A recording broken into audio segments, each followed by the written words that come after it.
अस्सलाम वालेकुम। मैं हूं बशारत हुसैन काज़मी और आप देख रहे हैं काज़मी 360। आप में से कितने लोग ये समझते हैं कि पांचवी जनरेशन का लड़ाका त्यारे सिर्फ फ़ज़ाई बर्तरी हासिल करने के लिए बनाए जाते हैं, या ये कि त्यारा बरदार बैरी बेड़े ये जो तैरते हुए कले हैं नाकाबिले तस्खीर हैं। तो दोस्तों, आज की दास्तान आपके इन्हीं तसव्वुरात को पाश पाश करने वाली है। आज हम बात कर रहे हैं एक ऐसे हथियार की जिसने पूरी दुनिया के बहरी ताकत के तवाज़ुन को एक लम्हे में खिला कर रख दिया। ये कोई आम मिसाइल नहीं, ये एक खामोश, नाकाबिले दीद और मोखलिक शिकारी की दास्तान है।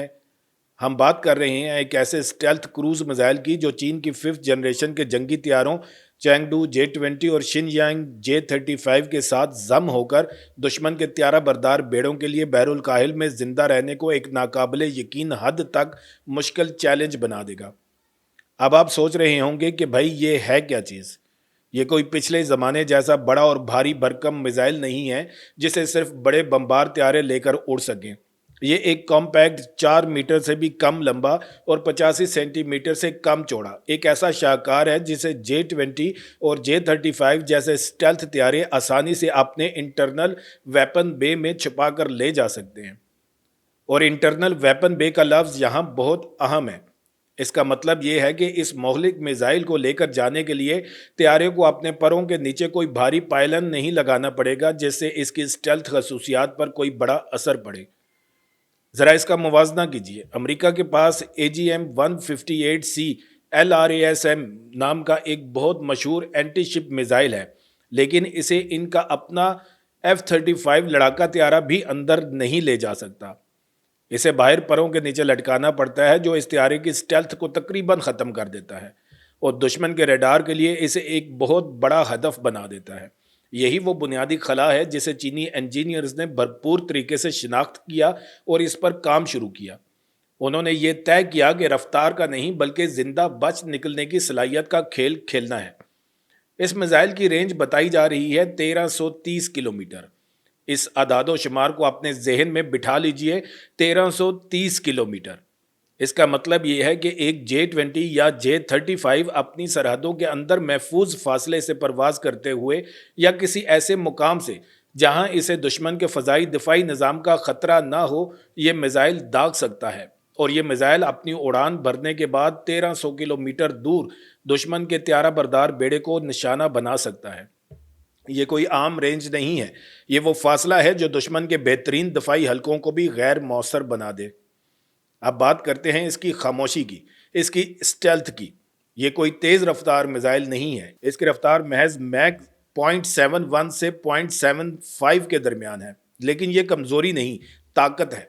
देखें, जब आप एक बहुत तेज़ मिसाइल फ़ज़ा में भेजते हैं तो वो अपने पीछे एक बहुत बड़ा हीट सिग्नेचर छोड़ता है और इसके अगले हिस्से पर फ़ज़ा से रगड़ की वजह से शदीद हरारत पैदा होती है।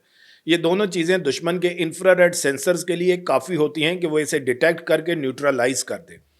लेकिन ये चीनी मिसाइल आहिस्तगी से, खामोशी से अपनी मंजिल की तरफ बढ़ता है। इसकी बॉडी ऐसी बनाई गई है कि रेडार की लहरें इससे टकरा कर बिखर जाती हैं और वापस नहीं आती। इसके एग्जॉस्ट नोजल के गिर्द सिरेटेड स्ट्रक्चर है जो रेडार लहरों को मज़ीद परेशान करता है। लेकिन सबसे दिलचस्प और इनकलाबी चीज़ है इसका कूलिंग सिस्टम।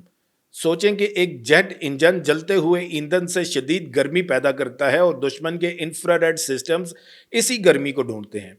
चीनी इंजीनियर्स ने इस मिसाइल के अंदर 4 कूलिंग नोजल्स का ऐसा निज़ाम बनाया है जो इंजन के बाहर की तरफ मुसलसल ठंडी हवा फेंकते हैं। मजीद ये कि इंजन को एक ख़ास शील्ड के अंदर रखा गया है जिसके इर्द गिर्द रॉक वूल जैसा थर्मल इंसुलेशन मवाद इस्तेमाल किया गया है। नतीजा, मिसाइल का थर्मल सिग्नेचर यानी इसकी हीट की सूरत में पहचान तकरीबन ना होने के बराबर हो जाती है। ये एक ऐसा शिकारी है जिसे ना तो आप देख सकते हैं और ना ही इसकी हरारत महसूस कर सकते हैं। इसका ऑपरेशनल किरदार क्या होगा? तसव्वुर कीजिए कि दुश्मन का कैरियर स्ट्राइक ग्रुप बहिरा जनूबी चीन या मशरकी बहिरा चीन में कहीं मौजूद है। इनके इर्द गिर्द दिफा की कई लेयर्स मौजूद हैं। सबसे आगे त्यारे, फिर जदीद तरीन रेडार वाले डिस्ट्रायर और आखिर में खुद त्यारा बरदार जहाज़ जिस पर दर्जनों दिफाई मिसाइल हैं। रवायती हमले में चीनी तैयारे या बड़े बम्बार रेडार पर नज़र आ जाते और इन्हें निशाना बनने का ख़तरा रहता, لیکن اب ایک J-20 یا J-35 جو خود ایک بھوت کی مانند ہے، انتہائی کم اونچائی پر پرواز کرتے ہوئے دشمن کے ریڈارز کو چکما دیتے ہوئے ایک مخصوص پوائنٹ پر پہنچتا ہے۔ ایک لمحے کے لیے اس کے اندرونی ہتھیاروں کی بے کا دروازہ کھلتا ہے اور صرف چند سیکنڈز میں یہ اسٹیلتھ میزائل باہر نکل کر سمندر کی سطح کے قریب اپنی پرواز شروع کر دیتا ہے۔ اس دوران یہ طیارہ واپس مڑ کر غائب ہو چکا ہوتا ہے۔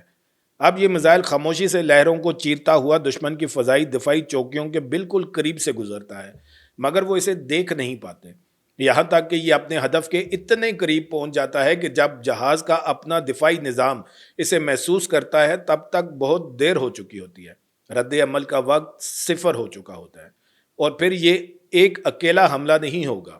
دفاعی تجزیہ کار جس سچویشن اٹیک کا ذکر کر رہے ہیں وہ کچھ یوں ہے کہ چین کے سینکڑوں J-20 طیاروں میں سے چند درجن بھی اگر یہی خربہ استعمال کریں اور بیک وقت کئی درجن ایسے میزائل داغیں تو ایک کیریئر گروپ کا دفاعی ڈھانچہ ان سب کو روکنے سے قاصر ہوگا۔ ہر طرف سے آنے والے یہ خاموش قاتل جو ریڈار اور انفرا ریڈ دونوں سے اوجھل ہیں، ایک ایسی افراتفری پھیلا دیں گے جس میں ایک بھی میزائل کا بچ کر نکل جانا اربوں ڈالر کے ایک طیارہ بردار جہاز اور اس پر سوار ہزاروں انسانوں کی زندگی کا خاتمہ کرنے کے لیے کافی ہیں۔ اب ذرا اس کا پاکستان اور ہمارے خطے پر اثر دیکھیں۔ پاکستان بہت جلد J-35 حاصل کر لے گا۔ اگر پاکستانی فضائیہ کے پاس مستقبل میں ایک ایسا اسٹیلتھ پلیٹ فارم آ جاتا ہے جو خاموشی سے دشمن کی بحری قوت کو سمندر میں بہت دور جا کر تباہ کر سکتا ہے تو یہ طاقت کا ایک ایسا توازن پیدا کرے گا جس کا اس وقت تصور بھی نہیں کیا جا سکتا۔ یہ مشرقی بحیرہ عرب اور بحر ہند میں طاقت کی اس مساوات کو یکسر بدل دے گا جس پر برسوں سے بحث ہو رہی ہے۔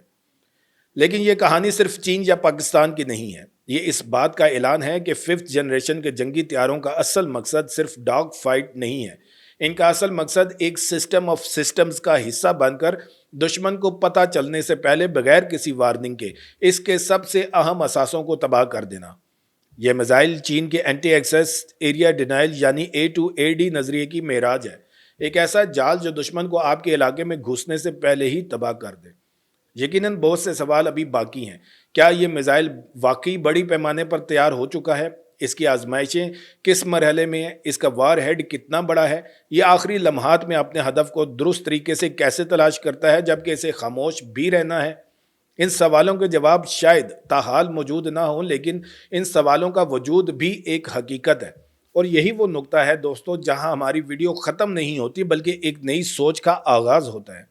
اگر آپ کو یہ معلومات پسند آئیں تو اس ویڈیو کو لائک کریں اور اسے اپنے ان دوستوں کے ساتھ شیئر کریں جو سمجھتے ہیں کہ دفاع صرف فوجیوں کا کام نہیں بلکہ ایک باخبر قوم کی علامت ہے۔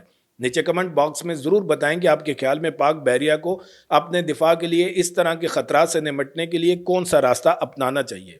کیا ہمیں اسی نوعیت کی ٹیکنالوجی لانی چاہیے یا اس کے توڑ پر کام کرنا چاہیے؟ اور سب سے اہم، اگر آپ ابھی تک ہمارے چینل کو سبسکرائب نہیں کیا تو فوراً نیچے سبسکرائب کا بٹن دبائیں اور ساتھ والی گھنٹی کو بجانا مت بھولیں۔ ویڈیو کو آخر تک دیکھنے کا بہت شکریہ، پھر ملیں گے ایک نئی ویڈیو کے ساتھ۔ اللہ تعالیٰ آپ سب کا حامی و ناصر ہو۔ پاکستان زندہ باد۔